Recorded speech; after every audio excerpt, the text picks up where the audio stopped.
ये देखिए कितने आराम से मैंने जो है ओवरटेक कर लिया है बाकी व्हीकल्स को। अच्छा, आप जिस मोड पे चलाएंगे ना आपको वही मोड अच्छा लगेगा। खतरनाक खतरनाक भाई साहब, नेक्स्ट लेवल। भाई हवा से बातें करती है ये तो। लेकिन जब मिले पूरी खाली रोड तो क्यों ना चलाएंगे हम रश मोड। भाई साहब मजा आ गया, मजा ही आ गया। It actually exceed my expectations. Bengaluru की एक स्टार्टअप कंपनी जिसने स्टार्ट किया था बेंगलुरु से, और उन्होंने एक ही प्रोडक्ट के ऊपर फोकस किया, वो है रिवर इंडी। और ये स्कूटर जो आप मेरे सामने देख रहे हैं, इसको हमने पहले भी कवर किया है ऑटो एक्सपो 2025 में, जहां पर हमने सारे ब्रांड्स कवर किए थे, वहां पर रिवर इंडी को भी कवर किया था। और वहां पर इस ब्रांड ने एक प्रॉमिस किया था कि बहुत ही जल्दी वो नॉर्थ इंडिया में भी अपने स्कूटर्स लेके आएंगे, और उन्होंने अपना प्रॉमिस पूरा किया है। और अब पहला शोरूम यहाँ रजौरी गार्डन न्यू दिल्ली में इनका ओपन हो चुका है। आज इस स्कूटर का हम वॉक अराउंड करने वाले हैं, साथ में ही हम इस स्कूटर को ड्राइव भी करेंगे। इस स्कूटर के सारे फीचर्स स्पेसिफिकेशन के बारे में बताएंगे, लेकिन सबसे इंपॉर्टेंट चीज़ ये है कि ये स्कूटर चलने में कैसा है। ब्रांड से हमारी जो बात हुई है उनका भी यही कहना है कि उन्होंने एक प्रैक्टिकल स्कूटर बनाया है, एक फैमिली स्कूटर बनाया है, जहाँ पर उन लोगों को टारगेट किया है जो अपना कुछ प्रोडक्ट्स, अपना कुछ सामान कैरी करते हैं, उनको जगह चाहिए, स्पेस ठीक ठाक चाहिए, प्रैक्टिकलिटी बेसिकली चाहिए। अब वो प्रैक्टिकलिटी जो है आपको इस स्कूटर में भर भर के मिलेगी। डिज़ाइन भी इसका बहुत अच्छा है। कर्व वेट की बात करें तो 140 केजी के आसपास इसका कर्व वेट है। हैवी स्कूटर है, दिखने में ही आपको लग रहा होगा।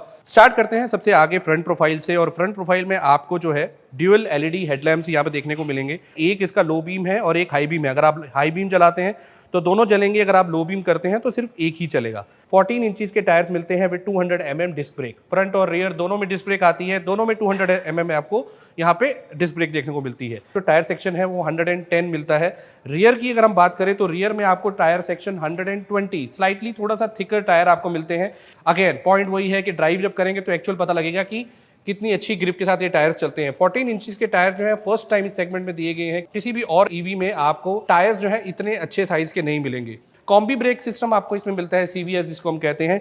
एबीएस आपको देखने को नहीं मिलेगा। उसके अलावा अगर आप इसका फुट फ्लोर देखेंगे तो वो भी अच्छा खासा स्पेस यहाँ पर आपको देखने को मिलता है। लेकिन एक चीज जो बहुत यूनिक है वो ये है कि आपको फ्रंट पैक भी यहाँ पर देखने को मिलते हैं, जो ओपन और क्लोज हो जाते हैं। किसी भी और स्कूटर में आपको फुट पैक जो फ्रंट में देखने को नहीं मिलेंगे। रियर में तो आपको हर जगह मिल जाते हैं इस तरह से। अब उसका रीज़न क्या है? उसका रीज़न ये है कि आपको अगर आप कुछ सामान वगैरह कैरी कर रहे हैं, जैसे कि मैंने बताया प्रैक्टिकलिटी के ऊपर बहुत ध्यान दिया गया है, और आप उस स्कूटर पे बैठ करके अगर इस तरह से पैर अगर आपने रख देते हैं तो आपके पास पूरा जो फुट फ्लोर है वो आप यूटिलाइज कर सकते हैं उस सामान को रखने में। जो आप इस तरह से कुछ शॉट देख रहे हैं जहाँ पर हमने यहाँ पर और भी एक्सेसराइज स्कूटर्स पड़े हैं, जहाँ पे उन्होंने दिखा रखा है कि सामान किस तरह से स्कूटर पे रख सकते हैं। दो लोग आराम से बैठ सकते हैं। सीट का जो साइज है काफ़ी ठीक ठाक है। पीछे की सीट है वो भी काफ़ी वाइडर है और पीछे वाले के लिए काफ़ी कंफर्टेबल रहती है। ओवरऑल एक और चीज़ जो मुझे यहाँ पर काफ़ी अच्छी लगी कि जो मटेरियल यूज़ किया गया है, जहाँ पर मेटल यूज़ किया गया है, जहाँ पे प्लास्टिक यूज़ किया गया है, वो अच्छी ग्रेड का, अच्छी क्वालिटी का यूज़ किया गया है। इसमें आपको 3 ड्राइव मोड्स मिलते हैं। अगर आप जो इको मोड में चलाएंगे तो आपको 110 किलोमीटर की रेंज मिलेगी। अगर आप राइड में चलाएंगे तो आपको 90 मिलेगी। और अगर आप रश मोड, जो इसका परफॉर्मेंस मोड है, उसमें चलाएंगे तो 70 किलोमीटर की रेंज आपको यहाँ पे निकाल करके देगा। 4 किलोवाट आवर की बैटरी मिलती है, और जो इसमें मोटर है वो PMSM यानी कि परमानेंट मैग्नेट सिंक्रोनस मोटर आपको इसमें मिलती है। 6.7 किलोवाट की पीक पावर निकाल के देती है। 26 Nm या 26 न्यूटन मीटर टॉर्क ये जनरेट करती है, जो इंस्टेंट टॉर्क आपको मिलता है। इसमें आपको 43 लीटर्स का ह्यूज स्पेस देखने को मिलता है। आप देख सकते हैं कि कितना सारा स्पेस मिलता है। एक बड़ा और एक छोटा हेलमेट आप इसमें आराम से रख सकते हैं। उसके अलावा भी थोड़ा बहुत स्पेस बच जाएगा। प्लस यहाँ पर आपको एक LED लैंप भी मिलता है, यानी कि रात में अंधेरे में अगर आप कुछ सामान निकाल या रख रहे हैं तो भी आप इजीली यहाँ पर रख पाएंगे। दूसरी चीज़, अब यही बहुत नहीं है, इसके अलावा भी एक और स्पेस आपको मिलता है। फ्रंट में भी आपको यहाँ पर एक ग्लव बॉक्स भी मिलता है जिसकी कैपेसिटी है 12 लीटर की। और यहाँ पर आपको एक और ख़ास चीज़ मिलती है, वो है इसका USB पोर्ट। यहाँ पर आपको USB पोर्ट मिलता है जिससे आप अपना फ़ोन वगैरह चार्ज कर सकते हैं। लेफ्ट में देखेंगे तो यहाँ पर फ़ोन रखने की जगह भी उन्होंने दी हुई है, यानी कि यहाँ पर आप फ़ोन रख के यहाँ से चार्जिंग करके इसको लॉक कर सकते हैं। आराम से आपका फ़ोन अंदर चार्ज होता रहेगा। चार्जिंग पोर्ट आपको यहाँ लेफ्ट में मिलता है, जिसको ओपन करने का तरीका यहाँ पर, जिसको आप यहाँ से क्लिक करेंगे तो ये इसका चार्जिंग पोर्ट ओपन हो जाएगा और यहाँ से आप इसको चार्ज कर सकते हैं। चार्जिंग की बात करें तो इनके 2 पोर्टेबल चार्जर्स आपको इसमें मिलते हैं, 750 वाट वाला और 480 वाट वाला। हालांकि फास्ट चार्जिंग ऑप्शन भी अवेलेबल है, लेकिन अभी मार्केट में उनको लॉन्च नहीं किया गया है। बहुत जल्दी ही 3 किलोवाट के आसपास आपको फास्ट चार्जर्स भी मिलने शुरू हो जाएंगे, जो अगेन 0 to 80 जो है वो कुछ ही मिनटों में आपको करके दे देंगे। अच्छा, यहाँ पर आपको बहुत ही सिंपल सी चाबी मिलती है, कोई बटन सिस्टम वगैरह नहीं मिलता है। आप देखेंगे तो यहाँ पर चाबी लगा के जब आप ऑन करते हैं तो इस तरह से आपको यहाँ पर डिजिटल क्लस्टर देखने को मिलता है, जिसमें ऑलमोस्ट सारी इन्फॉर्मेशन आपको मिल जाती है।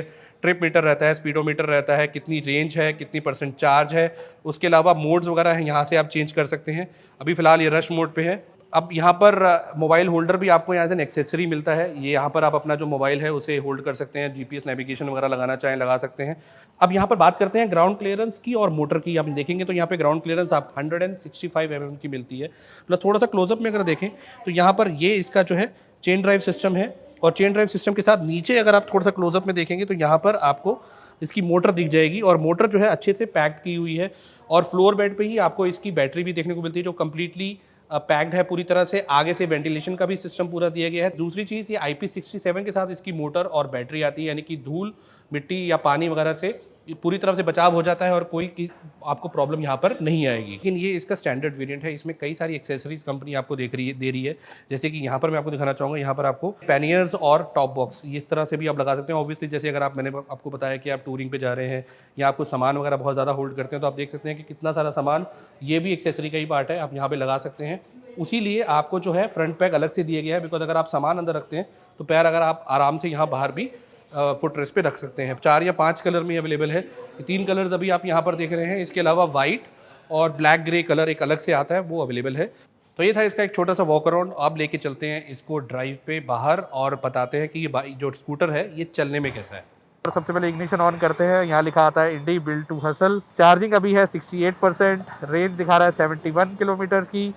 इको पे अभी हम फिलहाल चला रहे हैं। तो इसकी मोटर ऑन करने के लिए आपको यहाँ पर ब्रेक दबानी है, और ये जो रेड स्विच है, इस रेड स्विच को आपको नीचे की तरफ प्रेस करना है, तो मोटर ऑन हो जाएगी। ठीक है, इसको अब हम बिल्कुल एकदम जो स्टार्ट किया है हमने एकदम ट्रैफिक वाले एरिया से किया है। तो हालांकि हम थोड़ा ओपन स्पेस पे भी लेके जाएंगे। इको, राइड, रश तीनों मोड पे ड्राइव करेंगे। अच्छा, टॉप स्पीड की अगर हम बात करें ना, तो टॉप स्पीड आपको इको में 65 के आसपास मिलेगी, राइड में आपको मिल जाएगी 75 के आसपास, और रश मोड में 90 किलोमीटर की टॉप स्पीड आपको मिलती है। कॉम्बी ब्रेकिंग सिस्टम के साथ ये स्कूटर आता है, जिसमें कि जब आप फ्रंट या रेयर कोई भी ब्रेक प्रेस करते हैं तो दूसरी ब्रेक भी हल्की सी साथ में प्रेस होती है, सो दैट कि दोनों ब्रेक्स जो हैं वो सिंक में रहें। स्कूटर जो है वो जल्दी से स्किड नहीं करता है। इको मोड में भी काफ़ी इंप्रेसिव है, और मैं अभी राइड में जाऊँगा तो मैं बताऊँगा, लेकिन सिटी में चलाने के लिए eco mode is more than enough.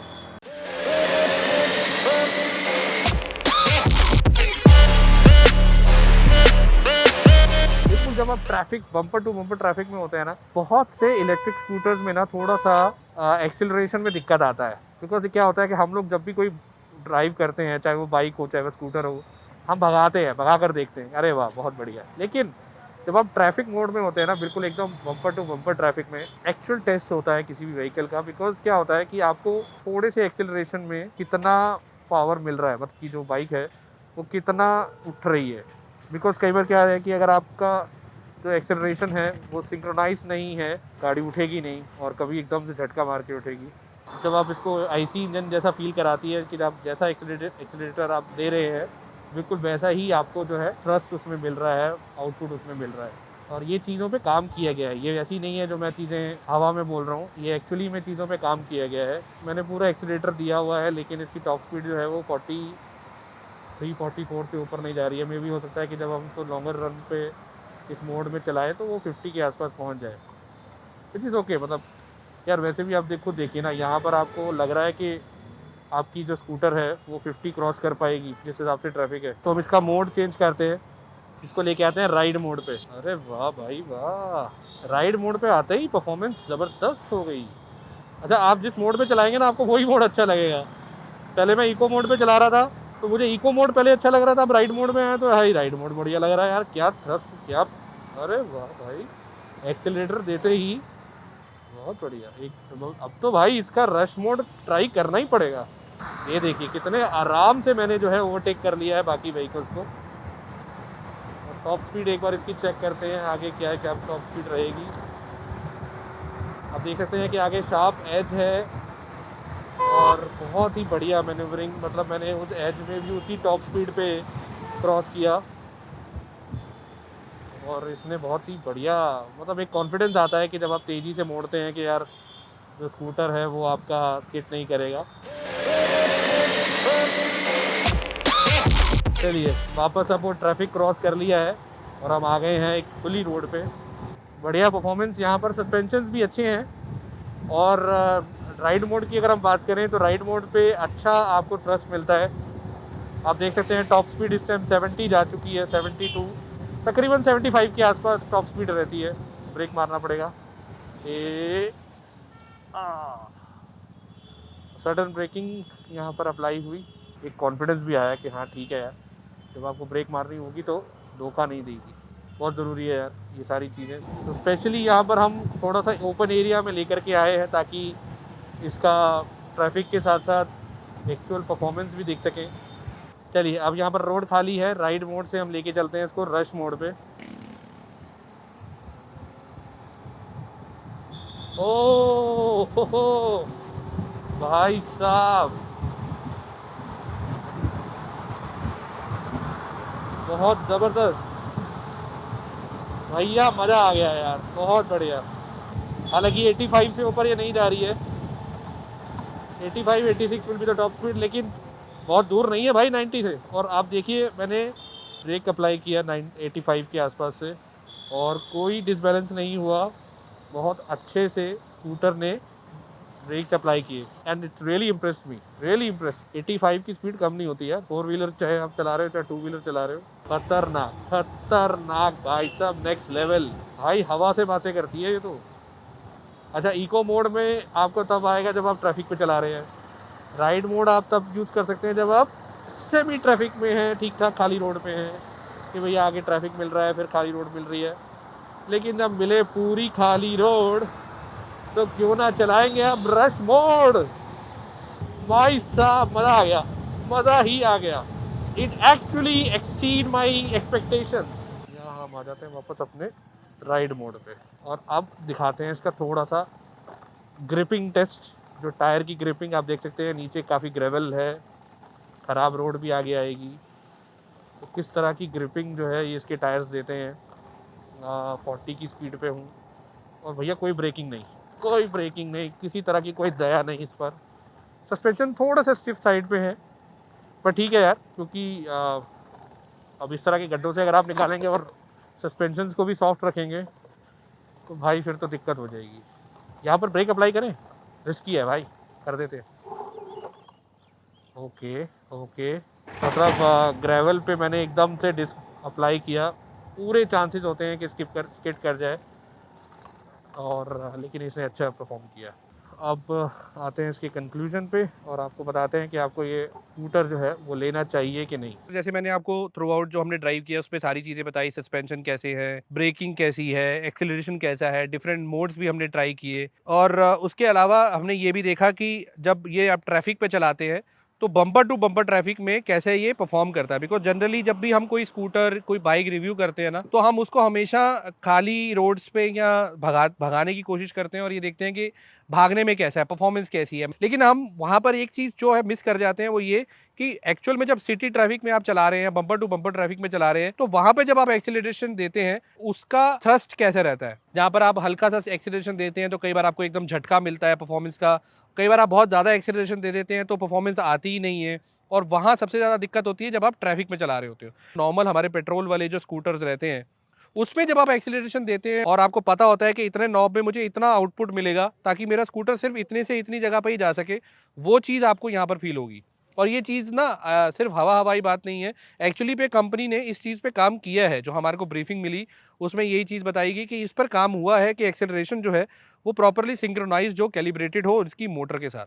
मुद्दे पर आते हैं कि भैया प्राइसिंग क्या है और लेनी चाहिए कि नहीं। प्राइसिंग इसकी जो है वो तकरीबन 1,46,000 एक्स शोरूम पड़ती है। ओवरऑल मैंने आपको चीज़ बताई थी कि ये प्रैक्टिकल स्कूटर है, जो लोग काम करते हैं, जो सामान लेकर के जाते हैं अपने साथ, बहुत सारा जो चीज़ें जिनको प्रैक्टिकलिटी पे ज़्यादा ध्यान होता है इंस्टेड ऑफ के टेक की तरफ ध्यान हो, वो इस स्कूटर को लेना पसंद करेंगे। अब जो लोग पैनियर्स लगवाना चाहते हैं, टॉप बॉक्स लगवाना चाहते हैं, वो आराम से एक्सेसरी का पार्ट है, वो आराम से आप लेकर लगवा सकते हैं, नीचे रैक लगवा सकते हैं। तो ये सारी चीज़ें जो हैं एज एन एक्सेसरी आपको मिलती है, अब ये प्राइस के अंदर इंक्लूडेड नहीं है। तो कुल मिला के यार ओवरऑल एक्सपीरियंस तो अच्छा रहा है अभी तक जितना हमने चलाया है। अगर हम इसके ओडोमीटर की बात करें तो तकरीबन 15 से 20 किलोमीटर हम इसको चला चुके हैं। अभी वापस भी लेके जाना है, 15-20 किलोमीटर वापस भी चलेगी तो और एक्सपीरियंस होगा। लेकिन अभी तक का एक्सपीरियंस जो है वो बहुत सेटिस्फैक्ट्री है और सबसे अच्छी चीज़ कि इसने काफ़ी इम्प्रेस किया है अपनी परफॉर्मेंस से। रश मोड में अगर हम देखें, राइड मोड में देखें तो अच्छी खासी ये एक बाइक स्कूटर जो है ये खिंचती है। आपको इसके वेट के अकॉर्डिंगली आपको ये नहीं लगेगा कि यार इतनी भारी स्कूटर है तो ये जो चलने में उतना परफॉर्मेंस नहीं देती होगी या उतना अच्छी से भाग नहीं पाएगी। एक अच्छा थ्रस्ट आपको मिलता है जब आप इसको राइड या रश मोड में, स्पेसिफिकली जब आप इसको रश मोड में चलाते हैं। तो ओवरऑल ये था एक्सपीरियंस इसका। अगर आपके और कोई क्वेश्चंस हैं तो आप हमें कमेंट सेक्शन में पूछ सकते हैं। नॉर्थ इंडिया में इसका पहला शोरूम ओपन हो चुका है रजौरी गार्डन, न्यू दिल्ली में। अगर आपकी कोई भी क्वेरीज हैं तो मैं नीचे डिस्क्रिप्शन बॉक्स में उनका एड्रेस, फ़ोन नंबर डाल दूंगा। आप जा कर के आप उनसे कांटेक्ट कर सकते हैं, और अगर इसकी टेस्ट ड्राइव लेना चाहते हैं तो टेस्ट ड्राइव भी ले सकते हैं, बिकॉज उनके पास सफिशिएंट अमाउंट में जो है टेस्ट ड्राइव व्हीकल्स अवेलेबल है। ये था एक छोटा सा रिव्यू रिवर इंडी जेन 3 जो स्कूटर है इनका। आपको कैसा लगा हमें कमेंट सेक्शन में ज़रूर बताइए। चैनल पे नए आए तो सब्सक्राइब कीजिए। मिलते हैं किसी और वीडियो में, तब तक के लिए goodbye and take care.